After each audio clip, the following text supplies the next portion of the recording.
Hello friends, in this video we'll discuss how Locke's empiricism is different from Berkeley's. We are going to compare these two philosophers for now. First of all, let me tell you, and I hope you already know it, that empiricism is the idea that says that the origin of all valid knowledge is sense experience, right? There is nothing called innate ideas, as when you're born with no knowledge, right? And true knowledge is possible only through your sense experience. Got it? We are clear about it, right? Before telling you the difference between these two philosophers' idea of empiricism, let me first tell you their timelines. Okay, that will give you a little bit more clear picture of them. Okay, so Locke was born in 1632 and died in 1704. Berkeley was born in 1685 and died in 1753. Okay, so going by this chronology, Locke was one to be called the father of British empiricism, right? Let's start with Locke's empiricism and try to understand his version of philosophy. Locke, in his work An Essay Concerning Human Understanding, argued that the mind is a tabula rasa on birth, and experiences that you have while you are in your life's journey, they get written on it. So there are no innate ideas or anything like that. So if you don't know what are they, innate ideas are ideas that you have at the time of your birth or before birth. Okay. Locke also argued that things exist outside of your perception. Okay, and this is a key point here. Things exist outside of your perception. This means an object's existence continues no matter whether it is being perceived or not at that particular moment. So in simple words, existence of the object is not dependent on the perceiver. Is this clear? Right?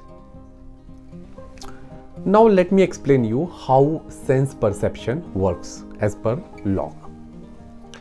Every object in the world possesses two sets of qualities, primary qualities and secondary qualities, and these qualities together cause the mind to have an idea about the object that you are perceiving.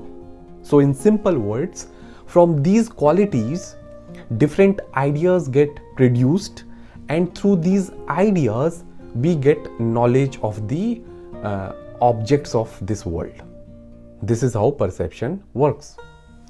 Ideas are these sensations in the mind, and qualities are the properties of objects that cause us to have those sensations. Got it? As per Locke, every material object has 5 primary qualities and many secondary qualities. So 5 primary qualities are extension, figure, motion or rest, number and solidity. And the secondary qualities are like objects color, smell, and there are many more. Now the question is, what is the difference between primary qualities and secondary qualities? The primary qualities of an object are properties which the object possesses independent of the perceiver, such as occupying space or being either in motion or at rest. It doesn't matter, whether you are perceiving these qualities or not, they exist with the object. However, the secondary qualities are powers in objects to produce ideas in the perceiver, like color or taste or smell. So in simple words, for a secondary quality to exist, it needs interaction with our particular perceptual tool. For example, the smell of an object depends on our ability to smell it. Got it?